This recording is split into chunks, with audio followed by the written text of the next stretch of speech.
And there has been no more forceful defender of the tactics than our first guest, former Vice President Dick Cheney. So let's get right to it. Vice President Cheney, welcome back to Meet the Press. Morning, Chuck. It's good to be back. Well, let me start with quoting you.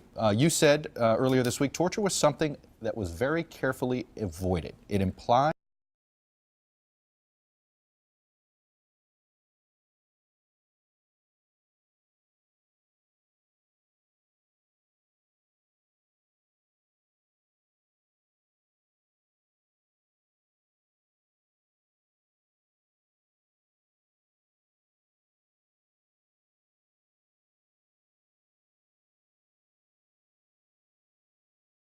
Absolutely not true. We were very careful to stop short of torture. The Senate has seen fit to label their report torture, but we worked hard to stay short of that definition. Well, what is that definition? Definition is the one that was provided by the Office of Legal Counsel. We went specifically to them because we did not want to cross that line into where we were violating some international agreement that we'd signed up to. They specifically authorized and okayed, for example, exactly what we did. All of the techniques that were authorized by the president were, in effect, blessed by the Justice Department opinion that we could go forward to those without, in fact, committing torture. Let me go through some of those techniques that were used. Majid Khan was then suspected of was subjected to involuntary rectal feeding and rectal hydration. It included 2 bottles of Ensure. Later in the same day, Majid Khan's lunch tray, consisting of hummus, pasta, sauce, nuts, and raisins, was pureed and rectally infused.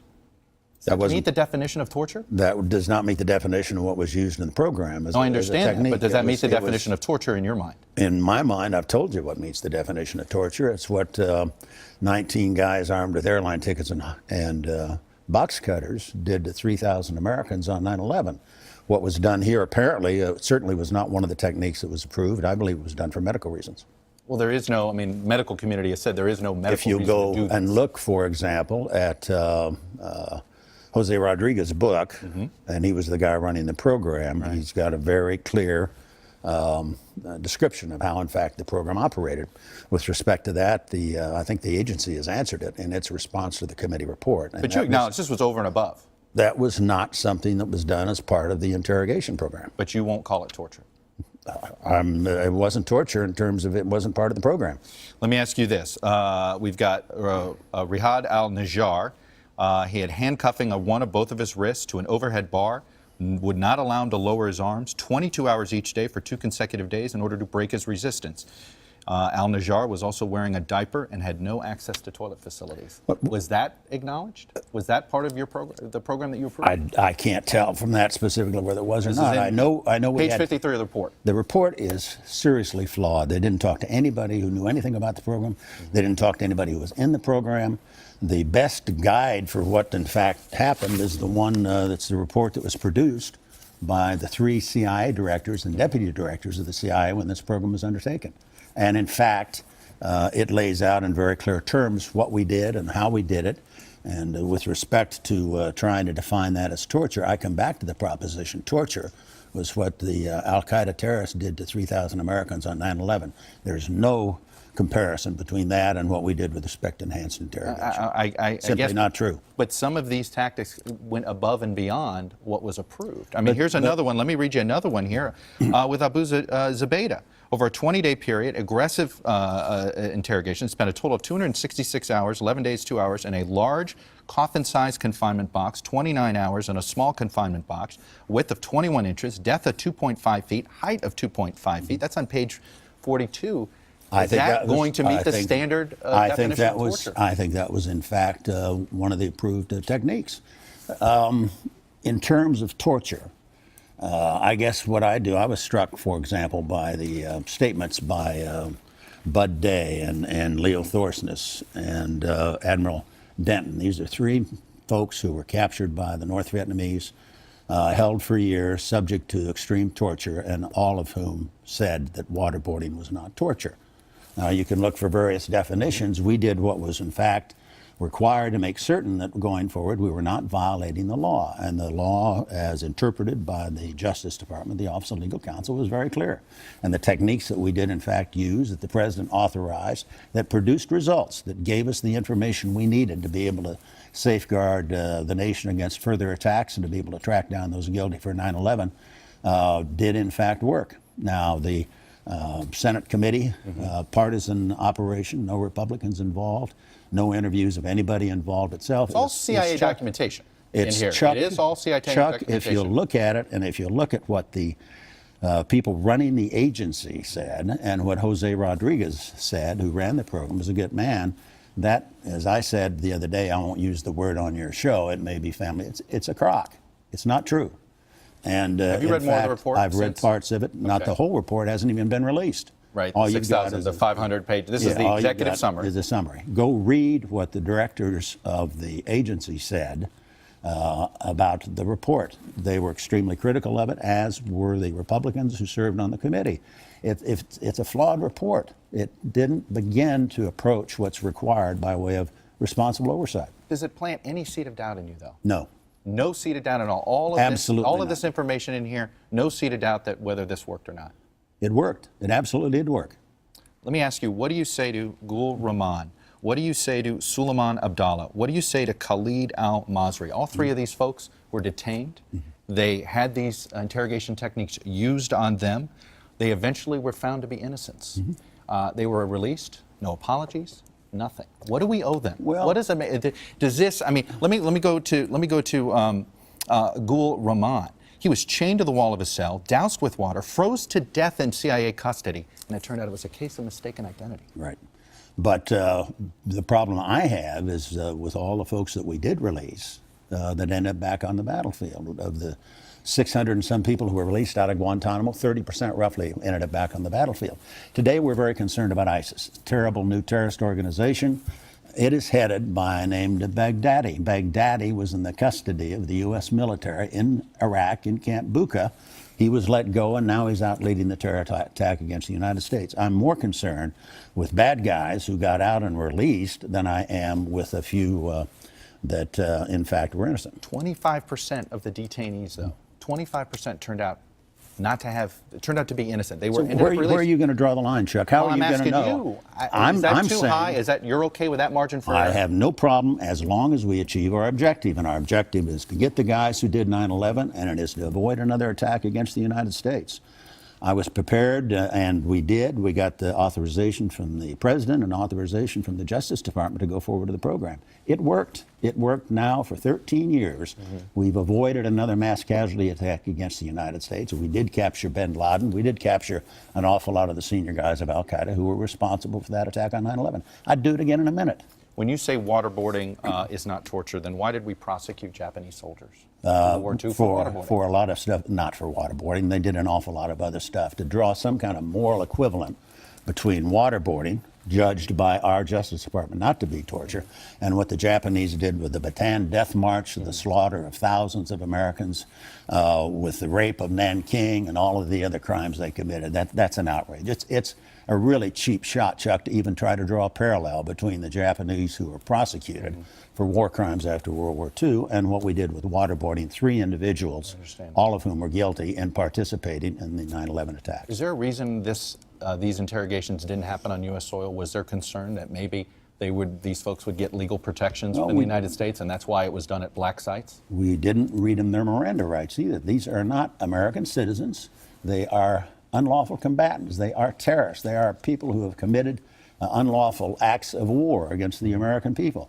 And we put them in places where we could proceed with the interrogation program and find out what they knew so we could protect the country against further attacks. And it worked. Let me ask you to respond to John McCain and David Petraeus. General Petraeus said this in 2007 to his troops about these interrogation techniques. Some may argue that we would be more effective if we sanctioned torture or other expedient methods to obtain information from the enemy. That would be wrong. And of course, here's what Senator McCain said earlier this week. I know the use of torture compromises that which most distinguishes us from our enemies.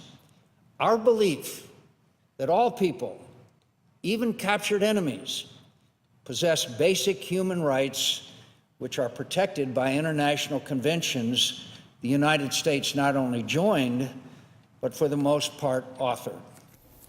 Your reaction? My reaction is the same as Leo Thorsness, who was on the air this week, captured, pilot shot down over Vietnam, held in captivity for many years, subjected to torture, who this week said waterboarding is not torture. He also holds the Medal of Honor, as did Bud Day, who was also captured and tortured, and subsequently made it clear that he did not believe waterboarding was torture. So if an American citizen is waterboarded by ISIS, are we going to try to prosecute ISIS for war crimes? He's not likely to be waterboarded. He's likely to have his head cut off. Right. But not a close call. If another country captures a U.S. soldier, the Iranian regime, waterboards, Chuck, is that going to be an accepted? You're trying to come up now with hypothetical situations. Waterboarding, the way we did it, was in fact not torture. Now, when you're dealing with terrorists, the likes of Al-Qaeda or the likes of ISIS, I haven't seen them waterboard anybody. What they do is cut their heads off. What they did to 3,000 Americans on 9/11, that was brutal, bloody murder. It's absolutely can't be compared with what we did with respect to our enhanced interrogation program. Now, there is an implication here that you yourself were misled by the CIA. In particular, it has to do with Jose Padilla. A memo that was prepared for you by the CIA said use of DOJ-authorized enhanced interrogation techniques as part of the comprehensive interrogation program has enabled us to disrupt terrorist plots. Dirty bomb plot. Operatives Jose Padilla and Binyan Mohammed planned to build and detonate a dirty bomb in the Washington, D.C. area. Plot was disrupted. The source was Abu Zubaydah. In this same report, 2 pages later, this is what the Senate Democrats found. A review of CIA cables and other CIA records found that the use of the CIA's enhanced interrogation techniques played no role in the identification of Jose Padilla or the thwarting of the dirty bomb or the tall buildings plot. Do you feel as if they were telling you what you wanted to hear? No, that's the implication here. Well, the implication is just wrong. And again, the CIA directors make it very clear that they got it wrong time after time after time. The notion that we were not notified at the White House about what was going on is not true. I sat through a lengthy session in 2004 with the Inspector General of the CIA as he reviewed the state of the program at that time. The suggestion, for example, that the president didn't approve it. Wrong. That's a lie. That's not true. We were, in fact... How was he briefed? How was the president He was briefed by CIA or by you or by... I was heavily involved, as was especially the National Security Council, Condi. The president writes about it in his own book. So you Go were read directly... his book. Right. Well, 3 pages in the book he talks about it, but you were briefed directly. He was briefed indirectly most of the time. Is that fair to say? And that's not fair to say. What happened was he and I met every single morning with the director of the CIA, with the National Security Advisor, 6 days a week, and reviewed everything basically in the intelligence arena. That's where we got most of our information, that and the written PDB. There would be special meetings from time to time on various subjects that he would be directly involved in. This man knew what we were doing. He authorized it. He approved it. A statement by the Senate Democrats for partisan purposes that the president didn't know what was going on is just a flat out lie. But back it's a cheap shot piece of political business that was not bipartisan, nor was it involved any discussion with the people involved in the program. You have... Why would you even give that credence? Well, let me ask you this. Why do you not have some doubt in the CIA? This is the same intelligence community that didn't get it right on WMDs in Iraq. Why are you so confident that they're telling you the truth in these memos? Well, because I know the people involved, because I've worked 5 out of the 6 former directors and deputy directors are men I've known for years and trust intimately with the difficult problems they've dealt with. Jose Rodriguez is one of the outstanding officers in the agency. I know what they were asked to do, and I know what they did, and I'm perfectly comfortable that they deserve our praise. They deserve to be decorated. They don't deserve to be harassed. Can you imagine what it's going to be like if you were out there now as an officer in the agency and you were undertaking a complicated, difficult, dangerous task, and you have the view that 10 years from now, even though the president approved it, even though the Justice Department signed off on it, some politician on Capitol Hill is going to come back and want a piece of your fanny. Well, it's an outrageous proposition that we're going through here, that it's even being discussed. Well, it's interesting you bring that up, because here's the United Nations. This is Ben Emerson, Special Envoy on Human Rights and Counterterrorism, and he wants a criminal probe here. This is what he said. It's now time to take action. Individuals responsible, what he calls a criminal conspiracy revealed in the report, must be brought to justice, must face criminal penalties. And then he ends with the U.S. legally is obliged to bring those responsible to justice. I know how you feel in this. Yeah, do you think I the do. president? Do you think the president should issue a blanket? I have little respect for the United Nations or for this individual who doesn't have a clue and had absolutely no responsibility for safeguarding this nation and going after the bastards that killed 3,000 Americans on 9/11. Do you think the president should issue a blanket pardon to CIA agents involved here? There's no pardon needed. No crime was committed. But just to No make crime. sure. Who wants to sanction or satisfy some executive at the United Nations who doesn't have any say or responsibility and claim that some kind of pardon is required, Chuck? This is again, I come back to the proposition. One of the things I'm really worried about is what this is doing long term. We're still at war. The terrorist threat out there today is as bad as it was on 9/11. We've got ISIS talking about attacking the United States, having created a caliphate. We're in a situation at least as bad as we had on 9/11, when after the attack we had word that al-Qaeda was trying to acquire nuclear weapons. Now we're sitting here today, we are castigating the CIA for doing what the president ordered them to do and the Justice Department said was legal. We're doing enormous damage to our relationship overseas with our friends and allies who supported us and worked with us. We're making it very, very difficult to be able to go recruit foreign agents to work with us because they're likely to be hung out to dry by politicians on Capitol Hill who've got some kind of political axe to grind. We're in big trouble, partly because of the irresponsible content, is the way I would describe it, with respect to this act, and that the Senate would go forward, the Senate Democrats would go forward, not with a bipartisan approach, not with an approach that takes into account the views of the people who were involved, but goes forward for some political reason, trashing a very, very good program that worked, that saved lives, that kept us from another attack. All right, let me ask you a couple of quick questions. I want to play for you an interesting clip of you 20 years ago about Iraq and Saddam Hussein. Take a look. That's a very volatile part of the world, and if you take down the central government in Iraq, you can easily end up seeing pieces of Iraq fly off. Part of it the Syrians would like to have to the west. Part of eastern Iraq the Iranians would like to claim, fought over for 8 years. In the north, you've got the Kurds, and if the Kurds spin loose and join with the Kurds in Turkey, then you've threatened the territorial integrity of Turkey. It's a quagmire if you go that far. By the way, you look good there. Didn't look like as much. Didn't look like 20 years. How old were you 20 years ago? I was, what was I? I think I was 22 at the time. Let me ask you this. You could arguably, somebody hearing that today says, boy, that's what Iraq looks like today. Right now, it looks like it might split up. It looks like it's ungovernable. It looks like pieces of Syria and pieces of Iraq are, I mean, everything you described is happening today. So what's your question? Well, I guess I ask you, do you regret pushing Saddam Hussein out? Do you regret the Iraq No, a lot has invasion at all? happened. A lot has happened since between that time 9/11, for example, happened. We got to the point where we were very concerned about the possible linkage between terrorists on the one hand and weapons of mass destruction on the other.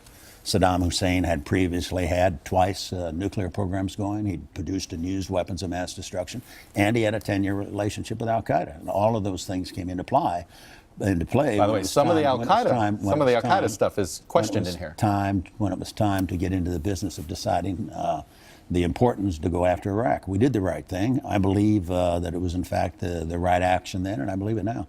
Last question. Rand Paul or Hillary Clinton? Whose foreign policy are you more comfortable with? Well, I don't think either one of them is going to be president.